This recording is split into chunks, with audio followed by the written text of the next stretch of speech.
Good morning વિદ્યાર્થી મિત્રો. ધોરણ 5 વિષય હિન્દી. તેમાં આપણે અભ્યાસનો પ્રશ્ન 1 કરેલો હતો. હવે આપણે આજે પ્રશ્ન 2 જોઈએ. प्रश्न 2. छात्रों को अपने गांव या शहर के नज़दीक आए हुए नदी, जल परियोजना, चेक डैम या खेत तालाब की मुलाकात करवाइए. આ પ્રશ્ન 2માં તમારે કોઈ ગામ અથવા શહેરની પાસે આવેલી નદી, કાં તો કોઈ જલ પરિયોજના અથવા તો કોઈ ડેમ અથવા તો ખેતરો અને તળાવની તમારે મુલાકાત લેવાની છે, તમારે મુલાકાત કરવાની છે. मुलाकात के बाद छात्रों ने जो देखा है उसकी कक्षा में चर्चा और लेखन करवाइए. તમારે મુલાકાત કરવાની છે અને તમે જે જોયું છે એ તમારે અહીંયા આવીને એ તમારે અહીંયા ચર્ચા કરવાની છે અને એ તમારે નોટમાં લખવાનું છે. તો એ તમારે ઘરેથી હોમવર્કમાં કરવાનું છે. ત્યાર પછી પ્રશ્ન 3.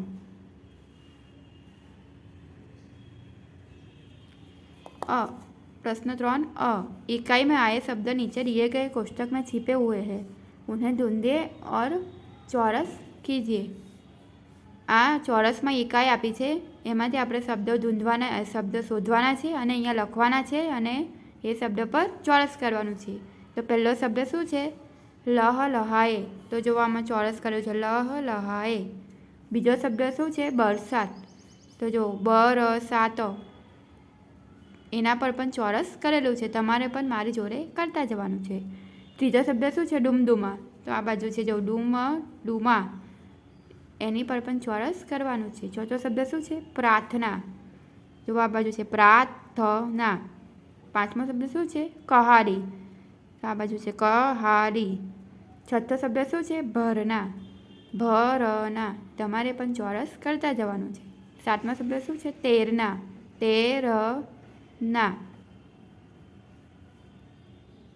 શું છે?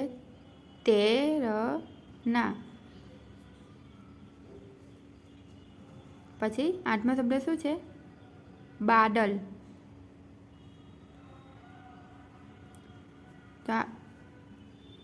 બાદલ.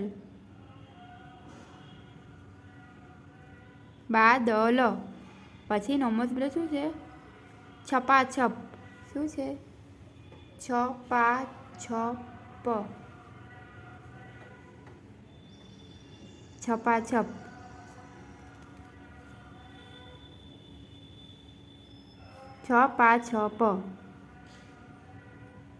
પછી દસમો શબ્દ શું છે?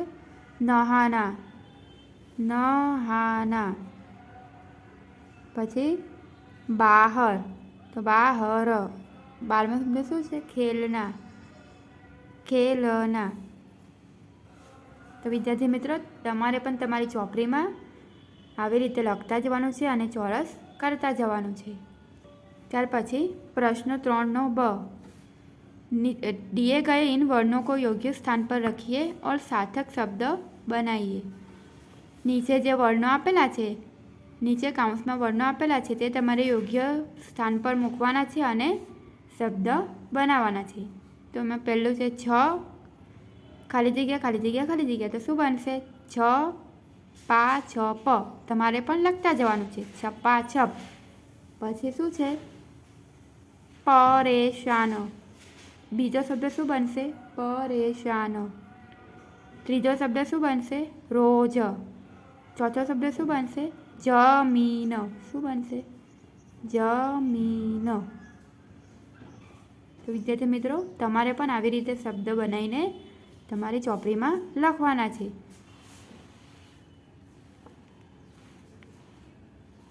ત્યારબાદ આગળ પ્રશ્ન 4.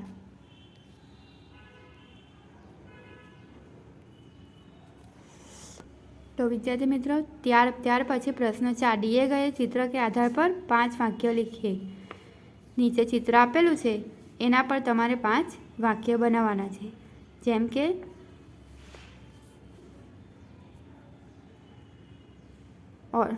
કે પહેલું વાક્ય છે औरतें कपड़ा धुल रही है. પછી બીજું વાક્ય છે किसान हल चला रहा है. जल में फूल खिले हैं. मैंने ये 3 वाक्य बनाए हैं, आपको भी दूसरे 5 वाक्य घर से बनाने हैं और अपनी नोटबुक में लिखने हैं। प्रश्न 5, नीचे दिए गए चित्र के आधार पर कहानी कथन कीजिए। नीचे चित्र आपेला छे एनी पर आपणे वार्तानुं कथन करवानुं छे, वार्ता कहेवानी छे। जेम के पहेલું चित्र छे, पहेલું चित्र शानुं छे तो पहेला चित्रमां 4 उंदरो साम सामे वात करता देखाय छे। चार उंदर है, वो साम सामने बात कर रहे हैं। बाजू में पेड़ है, सामने भी बहुत सारे पेड़ है, उसके बाजू में जल है।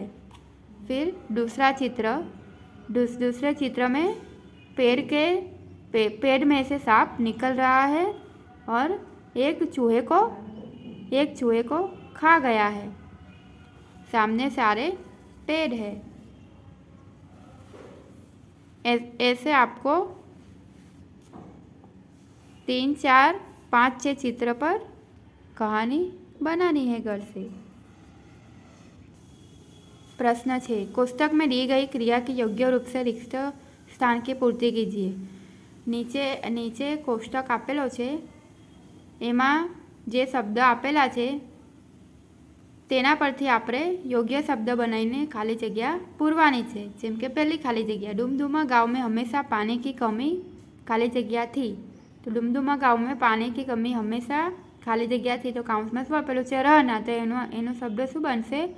कमी रहती थी। तो तमारे पण खाली जग्यामां लखता जवानुं छे मारी जोड़े, कमी रहती थी।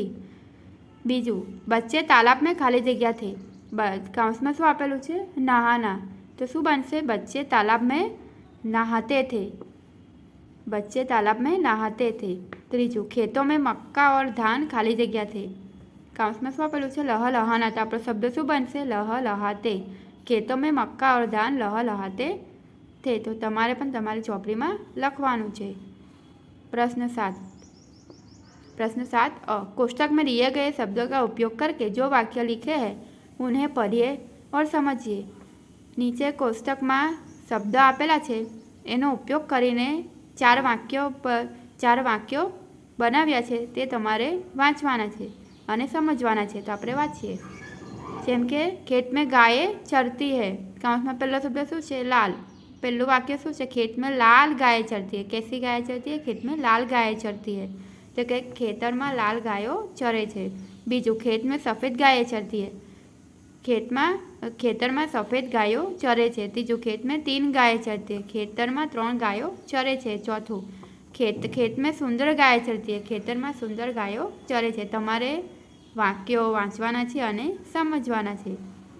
त्यारबाद ब, कोष्टक में दिए गए शब्दों का उपयोग करके वाक्य लिखे। लाल रंग, रंग बिरंगे 3 सुंदर। कोष्टक में शब्द आपेला छे तेनो उपयोग करीने आपणे जाते वाक्यो बनाववाना छे। अहींया वाक्यो बनावेला नहीं, तमारे पण मारी जोड़े लखता जवानुं छे। पहलुं वाक्य शुं बनशे? बगीचे में लाल फूल खिले हैं। पछी शुं बनशे? बीजुं वाक्य, बगीचे में रंग बिरंगे फूल खिले हैं। तीजुं वाक्य शुं आवशे? बगीचे में सुंदर फूल खिले हैं। अने चौथुं वाक्य शुं आवशे? बगीचे में 3 फूल खिले हैं। तो आवी रीते तमारे पण तमारी चोपड़ीमां वाक्य लखवाना छे। क, निम्नलिखित शब्दों का उपयोग करके वाक्य बनाइए। नीचे शब्द आपेला छे एनो उपयोग करीने आपणे वाक्य बनाववाना छे। पहलो शब्द छे होशियार। तो शुं बनशे वाक्य? जैसे कि पहलुं वाक्य शुं बनशे? होशियार। मयूर होशियार लड़का है। यह सुंदर फूल है। पछी तीजुं वाक्य, काला।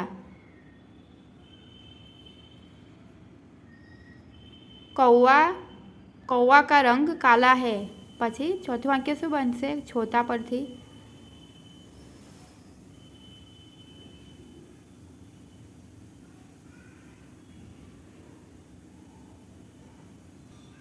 अजय छोटा लड़का है। तपेली में थोड़ा दूध है। तो विद्यार्थी मित्रों, आ शब्द परथी वाक्यो तमारे पण तमारी नोटमां बनावीने लखवाना छे। आगळ स्वाध्याय। प्रश्न 1, प्रश्न के उत्तर लिखिए। एमां पहलू डुमडुमा गांव की क्या समस्या थी? तो डुमडुमा गांव में हमेशा पानी की कमी रहती थी। बीजू, पानी की कमी के कारण बच्चे क्या क्या नहीं कर पाते थे? पानी की कमी के कारण बच्चे खेल नहीं पाते थे, तैर नहीं पाते थे।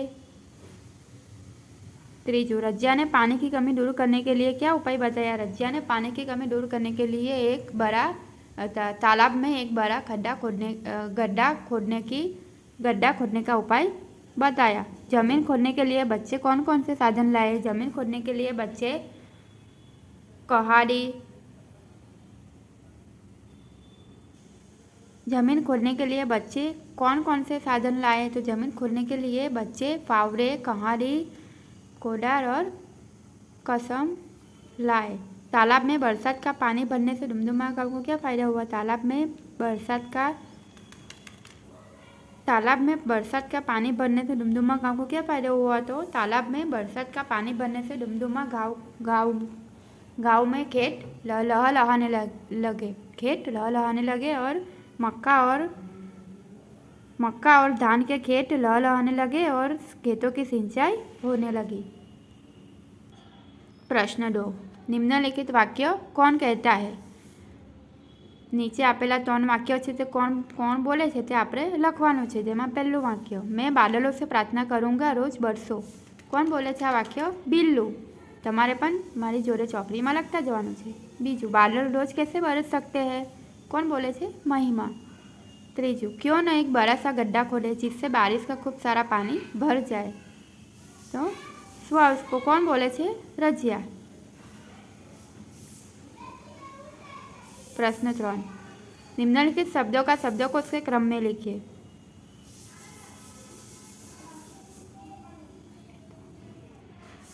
निम्नलिखित शब्दों को शब्दकोश के क्रम में लिखिए। डुमडुमा, बादल, कहाड़ी, छपाछप, ललय। नीचे शब्द आपेला छे तेने आपणे शब्दकोशना क्रममां गोठववाना छे। तो पहेલું શું આવશે? कहाड़ी। पछी શું આવશે? छपाछप। अरे पहला શું આવશે? कहाड़ी। पछी શું આવશે? बादल। पछी શું આવશે? छपाछप। पछी શું આવશે? डुमडुमा અને પછી શું આવશે? લહલહાએ। તમારે પણ તમારી ચોપડીમાં લખવાનું છે અને નોટમાં પણ લખવાનું છે। પ્રશ્ન 4, गुजराती में अनुवाद कीजिए। જેમાં પહેલું વાક્ય, बच्चे पानी में खेलना चाहते थे, તેનું ગુજરાતી अनुवाद શું થશે? બાળકો પાણીમાં રમવા માંગતા હતા।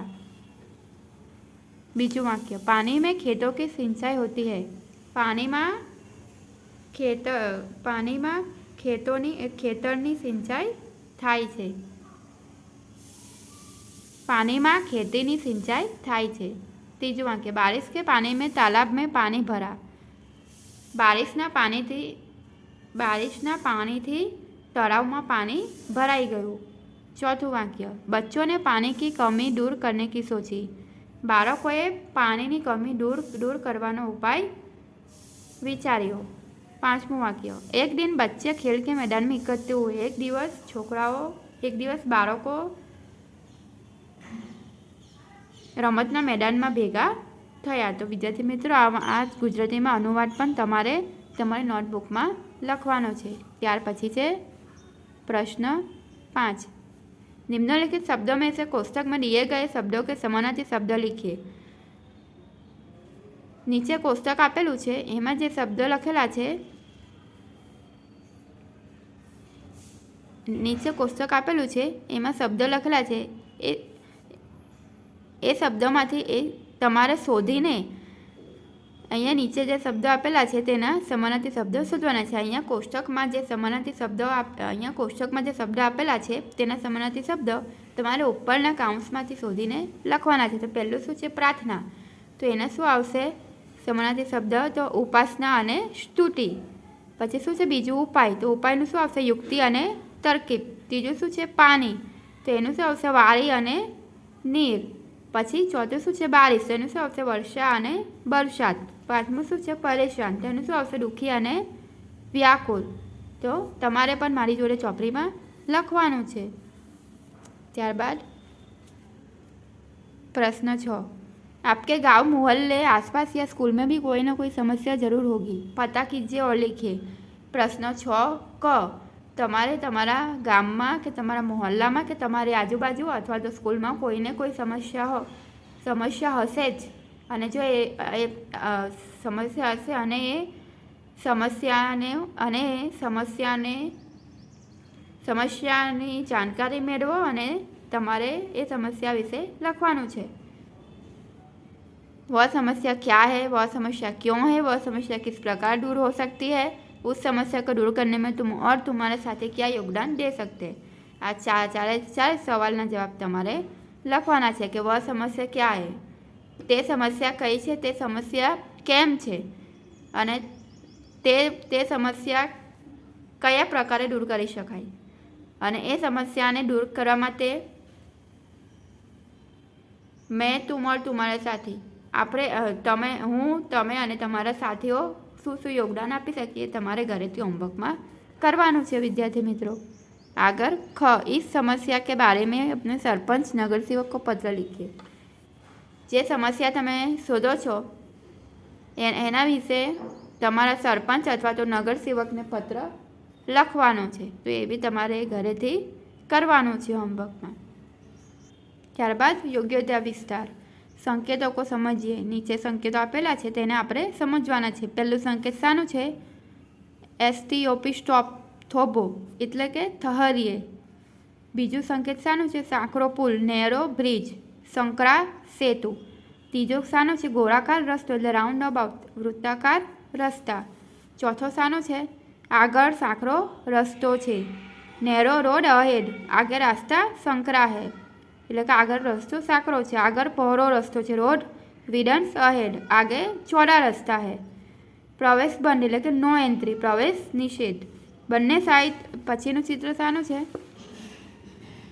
બંને સાઈડ રસ્તો બંધ, vehicles prohibited in both directions, दोनों तरफ रास्ता बंद। फक्त साइकिल माटे रस्तो, कंपलसरी साइकिल ट्रैक, सिर्फ साइकिल के लिए रास्ता। અને પછી શું છે? સાયકલ માટે પ્રતિબંધ, સાયકલ પ્રોહિબિટેડ, સાયકલ નિષેધ। તો આ તમારે સમજવાનું છે। આગળ ઇતના જાણીએ। ફાવડા એને શું કહેવાય ગુજરાતીમાં? પાવડો। કુડાર એને શું કહેવાય? કોડારી। તસલા એને શું કહેવાય? તગારું। ટોકરી એને શું કહેવાય? ટોપલી। કહાડી એને શું કહેવાય? કરાઈ। તો આ શબ્દ તમારે તમારી નોટમાં લખવાના છે અને સમજવાના છે। આગળ સોચીએ और સમજીએ।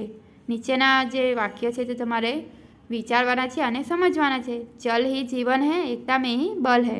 જળ જ આપણું, જળ એ જ જીવન છે અને એકતામાં જ બળ છે। તો આ વાક્ય તમારે સમજવાના છે। આ સ્વાધ્યાય મેં તમને જે કરાવ્યું તમારે તમારી નોટમાં લખવાનું છે। હવે પછીના વિડીયોમાં આપણે ફરીથી મળીશું।